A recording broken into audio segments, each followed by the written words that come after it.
Hello, everyone. I'm Jim Longworth, and welcome to another edition of Triad Today, coming to you once again from the beautiful Senior Botanical Garden in Kernersville. And we have a lot in store for you, including the roundtable will show up toward the end of the program. We'll get into all sorts of controversies with them, but much in store between now and then, so I hope you'll stay with us. Where we want to start, though, is talking about free clinics. What an important topic. With one old friend who's been on the show before. Next to me is Randy Jordan. He's CEO of the North Carolina Association of Free and Charitable Clinics. And Randy's special guest is Tim Clunch. He's Executive Director for Community Care Center of Forsyth County. Welcome, guys. Good to see you. Thank you. Randy, I'm going to start with you. Just for folks that may not know or just moved in the area, that's sort of a complex question here. What's your mission? How many clinics are in the network? Who do you serve? Thank you, Jim. We're glad to be with you again today. North Carolina's Free and Charitable Clinics represent 72 different clinic sites across the state, from the mountains to the coast. We exist for the purpose of taking care of folks that don't have insurance. So primary care, dental care, behavioral health, sometimes specialty care, that's what we do. And so when someone who doesn't have insurance needs to go to the doctor, we're an alternative to the emergency room. Tim, let me ask you, how much, let's hone in on Forsyth County in your area of concern. How much of a need is there for free medical care? There's a huge need, because there are so many folks who are uninsured and are economically disadvantaged. Most people are surprised to learn that our patients, most of them are employed. Many of them are frontline workers. They work in grocery stores, restaurants, they're housekeepers, they're in a retail environment. So either they're not making a lot of money or they've been laid off recently and back in the workplace, but you're saying basically they're employed and you would think that, hey, they're fully covered. Absolutely. Many of them are working part-time, multiple part-time jobs to put together a family income. And so many of those individuals don't have access to employer-paid health insurance. Right, and how many clinics do you operate in Forsyth? We're one site, but there are a total of 6 free clinics within Forsyth County. Randy, how has the pandemic affected your overall mission, and sort of mention state funding in that mix? Yeah, well, first of all, we recognize the pandemic has affected everybody. But for free and charitable clinics, it's been devastating, because what happened is what we call the triple whammy. We saw an increase in patients due to newly unemployed folks who lost their health insurance. We saw volunteers drop off their ability to volunteer because they had risk of going into the clinic itself. Right. That caused us to then have to hire new staff, which increased the cost of the clinic. And so the triple whammy part is that we had to stop our fundraisers because of social distancing during the pandemic. That's right. So very, very troubling economic, human resource circumstance for our clinics. But is the state helping at all? The state has helped us tremendously, and I want to commend the General Assembly and Governor Cooper for an appropriation last year of over $14 million and a new appropriation in the new budget of $15 million that will help us sustain these clinics. Tim, similar question. How is your organization weathering the pandemic, because we're still in the throes of it, and what does support mean from folks like Kate B. Reynolds? A great question. As you might imagine, during the pandemic, we lost a number of our volunteers, which are an important part of us providing care within the free clinic world. And because of that, we've had to increase our paid staff, and fundraising has been a challenge. So we are fortunate within this community that we have some good partners. Novant Health provides us our facility for $1 a year and some additional funds. We've already mentioned about the funds from the state. So we're very fortunate that we've been able to continue to serve our patients. We have about 30 seconds left. I don't want to let you leave until you mention something about a task force coming up. Yeah, the Free Clinic Association has focused on health equity like a lot of other healthcare providers in the state. And today we're publicly announcing our Health Equity Task Force. So happens that Tim is one of our 29 members.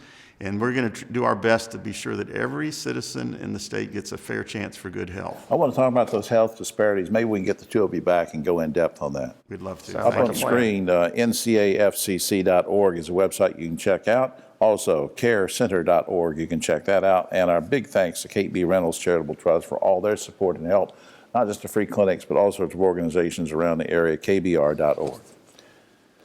We'll be right back after this. Triad Today, and I'm excited about this segment because these two gentlemen keep things going, and I mean that literally. I mean, they help to minimize power outages and all sorts of things, and very dedicated to community service. Next to me, and I'm making a first-time visit to the show, both of these gentlemen, but next to me, Jimmy Flythe is Director of Government and Community Relations for Duke Energy, and sort of socially distanced behind it, Frankie Batten is VP of Zone Operations in the Triad region for Duke Energy. Welcome, guys. Good to see you. Thank you. Jimmy, we're going to let Frankie sort of handle some of the technical stuff here in just a minute, and I want to throw it him, but I want to start with you very quickly, just to give us an overview and say that you guys have a real commitment to community service and helping people and doing those kind of outreach and programs. Why is that? Hey, Jim, for us, safety is job one. I mean, that's the thing we focus on for our customers and our employees. So that's the thing. Everything we do, kind of safety underpins it. But beyond that, our focus is on continuously providing high quality, reliable, affordable, and increasingly clean electricity to all of our customers. Our commitment to our communities, we've got a Duke Energy employee volunteerism program, and we support and encourage employees to get out and volunteer.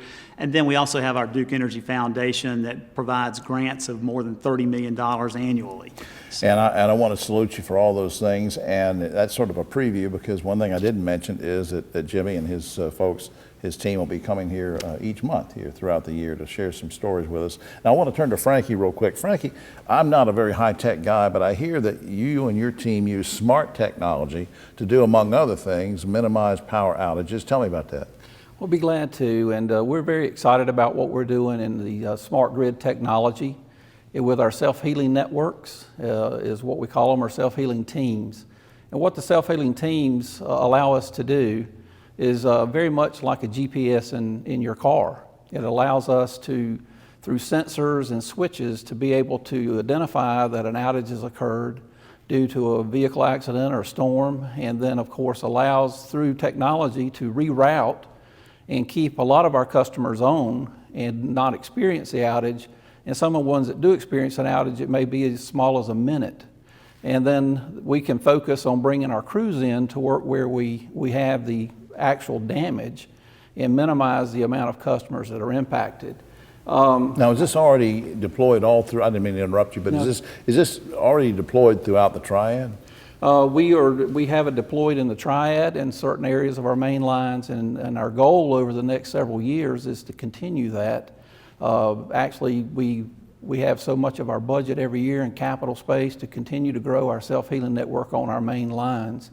It's kind of interesting that back in 2009, at a Super Bowl ad, GE used the scarecrow from The Wizard of Oz to say, if I only had a brain. Right. And really over the last 8 to 10 years, that's what we've been doing with a lot of our vendors, is developing that intelligence and that ability to be able to talk to our system through technology and developments that have occurred over those 10 years. That's just amazing. It's fascinating. Do you have any sense, now since this is not something that's been around for a million years, I mean, I guess I'm wondering, do you have feedback or reports or a feeling or a gut feeling about how things are going with it?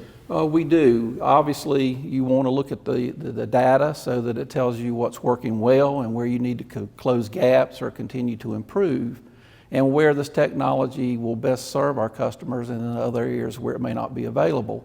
For example, recently at the end of October, we experienced Hurricane or Tropical Storm Zeta when it came through the Carolinas, and we probably avoided 27,000 long-term outages, and here in the Triad alone, about 6,000. That's just that's amazing. I want to sort of wrap this up, Jimmy, and put some things up on screen, but as I'm doing it, understand that customers can now sort of keep up with what's going on. There's a generatingprogress.com website and some other things. Yeah, exactly. Yeah, it's a new website we've put together where customers can go and learn, more about our grid resilience and how we're modernizing the grid with things like Frankie just talked about. You can also learn about our investments in clean energy, the support of the community, our investments in supporting economic development.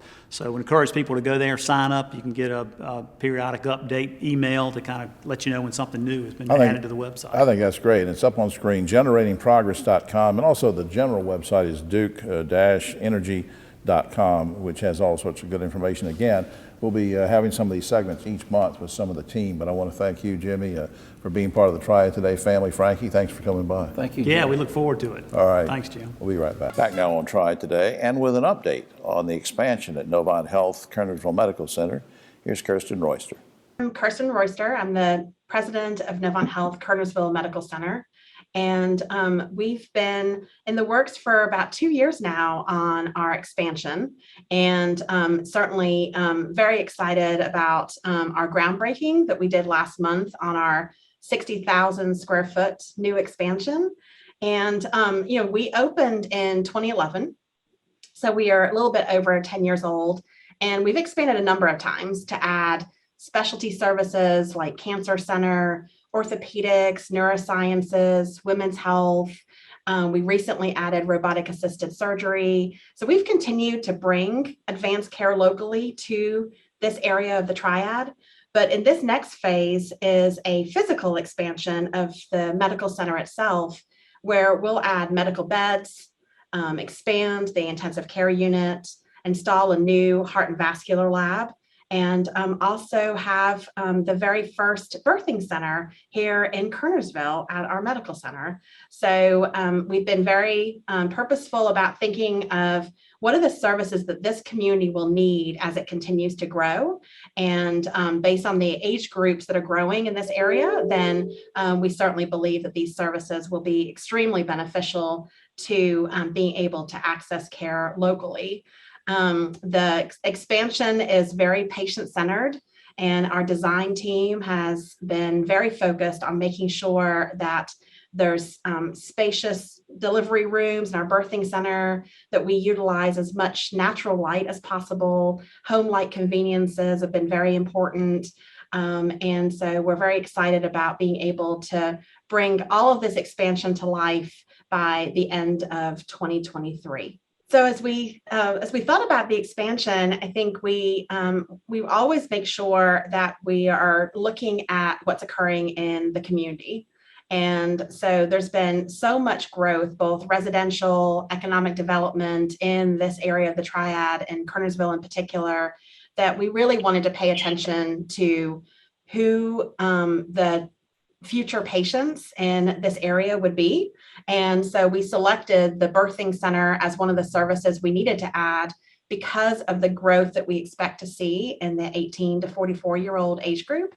And then the heart and vascular lab, for the other example, is because we are also seeing growth in the future years of patients that will be over the age of 65 and typically need heart and vascular services that are locally available and convenient and accessible. So that's really some of the reasons that we are bringing these particular services to Kernersville Medical Center.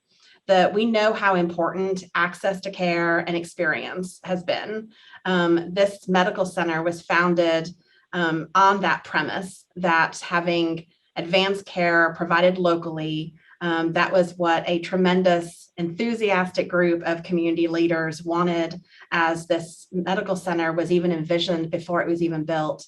And we continue to live through that promise of remarkable patient experiences that really enhance the safety, the quality, the experience of our patients in this community. And so we'll continue to always be looking ahead at what services are needed in Kernersville to be able to meet the needs of this rapidly growing community and match that growth, not only as a medical care provider, but also as a local employer.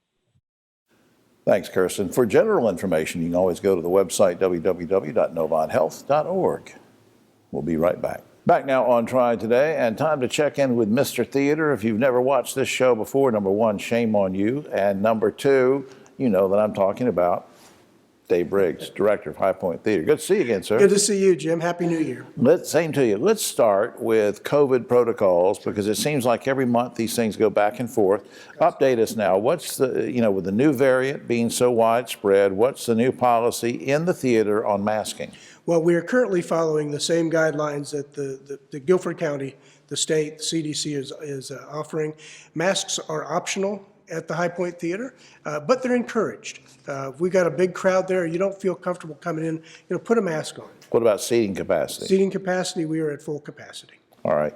Now, you have a lot of great shows coming up, and so I want to try to go through those and get you to give us a comment. 5 big ones that I want to cover. Garrison Keeler, we've mentioned before, and that's for Friday, February 4th. Friday, February 4th, Garrison Keeler, amazing storyteller, along with the Hopeful Gospel Quartet, which is 3 other folks will be behind him playing music. It's going to be an awful lot of fun. Hope folks will take advantage of that because I don't know how much longer Garrison's going to go out on tour. No, I know, but people who miss the Prairie Home Companion, they'll love this show. Jim Stafford, I remember, what was it? You're Afraid of Spiders and Snakes? Spiders and Snakes and Yeah. Swamp Girl. And, Yeah, Jim Stafford, yeah. funny guy, but a good musician. Saturday, February 5th. Saturday, February 5th. So Jim Stafford will be with us along with singing Swamp Witch and My Girl Bill will be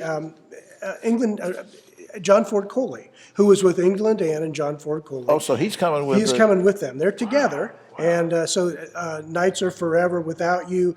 I'd really like to see you tonight. You Yeah. Never Have to Say Goodbye. That was, amazing musician. John Ford Coley. And that's on February 5th. That's like a 2-for-1 We're bonus. very excited. 2-for-1 Absolutely. bonus sale Yeah, on that it's a on great February 5th. Don't miss that. The Machine, which I'm not sure what that means, Friday, February 18th. The Machine is a top drawer Pink Floyd tribute band. And these guys really bring it. So if you love Pink Floyd, if you love the music of that era, you're not going to want to miss The Machine because there just aren't that many bands that go out and play Pink Floyd. Right. The music is so intricate. These guys are phenomenal. Okay. So, once again, you have such a wide range and variety of Thanks. things. And I kid Dave about it sometimes, and without him getting too swelled ahead, but he really comes up with a very diverse kind of selection of things. It's something for everybody. Darren and Brooke Aldridge, never heard of them, Saturday, February 19th. But I think I heard, well, maybe I did see something on the internet about that. Darren and Brooke are remarkable bluegrass performers. So Brooke Aldridge has won the IBMA Female Vocalist of the Year award a couple of times. Together as a duo, they've won several awards. They've been nominated for Grammys. They're phenomenal musicians. They are great bluegrass, and they're from North Carolina. From Okay, Cleveland. well, I didn't know that. Now, the last one that I want to focus in on is something that has to do with a woman that I knew from my childhood, not personally, but well, no, I didn't know her personally. The show is called Hetty. It's Thursday, February 24th. Tell us what Hetty is about. It's Hetty, the life and inventions of Hetty Lamar. It's a one-woman show, and this gal takes Hetty Lamar in her history, not only as a movie star, but as an inventor. We wouldn't have GPS without Hetty Lamar. Absolutely. Our cell phones wouldn't work without the technology that she developed. She's remarkable, and the young lady who plays Hetty here is just fabulous. Yeah, it's just, folks, it's an amazing story. I don't care if you're just a young person. You need to check this out. And even folks my age who are in their hundreds, you need to see this because Hetty Lamar was, known as this vamp actress, played in Samson and Delilah, beautiful, but this great, brilliant inventor. So what a great show. All right, for more information, the website is highpointtheater.com. I love this website. It's got lots of good stuff on there, more in-depth information. But if you want tickets, call 887-3001. Dave Briggs, will you hang around for the roundtable? I will, thanks. All right. We'll be right back. Back now on Triad Today, just about time for the roundtable. On my right, but always the political left, our good friend, broadcaster, journalist Ogie Overman, and socially distanced behind us, Dave Briggs. We held him over from the last segment, director of High Point Theater. Keith Granberry, founder of Helping Hands Consultants. Guys, I want to start by remembering Sylvia Sprinkle Hamlin, who passed away recently at the age of 76. She was a longtime director of Forsyth County Library and, of course, famous for chairing the Black Theater Festival after her husband, Larry Leon Hamlin, passed away. We all want to defer back to Keith for a quick comment remembering Sylvia. Keith? Well, I just loved her. When I first came to the city, her and her husband just embraced me when I became president of the Urban League.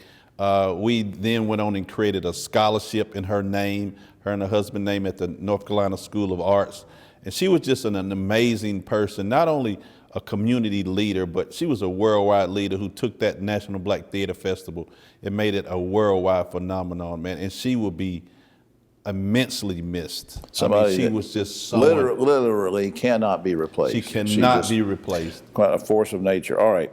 The sheriff, we're going to switch topics here. The sheriff of Columbus County is in hot water with a group called the Freedom from Religion Foundation because he has a Bible passage prominently displayed in his office. Now, guys, should sheriffs and other elected officials have Bible passages posted in public buildings? Ogie. Well, personally, I don't think it's that big a deal, but really, I mean, if you go by the law and, the separation of church and state, it is kind of an infraction. Dave Briggs, what do you think? I have no problem with it. We have freedom of religion, not necessarily freedom from religion. Kind of but both. I do agree that there's an issue in a public building like that. Do you think that he'll be forced to take it down eventually or should? It's Columbus County. I doubt it. Yeah, Keith. Many people make this political issue, man. They do that to rile up their base, but it shouldn't be done. It's a variety of religions in every city, and we should respect that. For the most part, when police uncover a prostitution ring, the male customers either go unpunished or unnoticed. In light of the Jeffrey Epstein scandal and the ensuing trial with his former associate, I'm wondering, should the names of the Johns, as they're called, be published in local newspapers routinely? Ogie. No, that's yellow journalism at its finest, Jim. There used to be, it probably still is, called the Alamance News, that made its bread and butter was publishing all the Johns in Burlington and surrounding area. It's all people picked it up only for that. Just for that. No news except list of Johns. But you're against it. Yeah, I think we ought to go the other way. I think it ought to be all legal anyway. So, Dave, what do you think? Well, I agree a lot with what Ogie says, but in the past, if somebody's charged for a crime, their name was in the newspaper. So whether it's the prostitute or the John, if that person's being charged for a crime, it probably ought to be there. Fair game. Keith, what do you think? Let's look at it this way.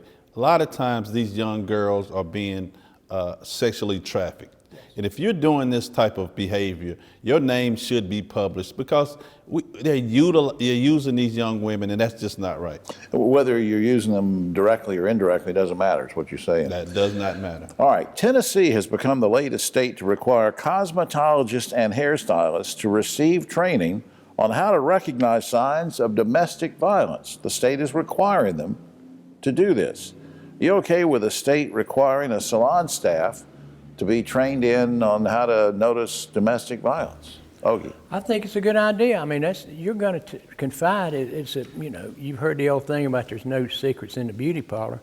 Women do confide in their hairdresser. They do. Dave, what do you think? I agree with that. I think absolutely they should be trained for that. The problem I do have is that I don't think that they should be held liable if they don't report it. I was wondering about that because what if you're aware of something and say, well, I've gone through this mandated training, but should I turn her husband in? I think that's the slippery slope we face. Keith, what do you think?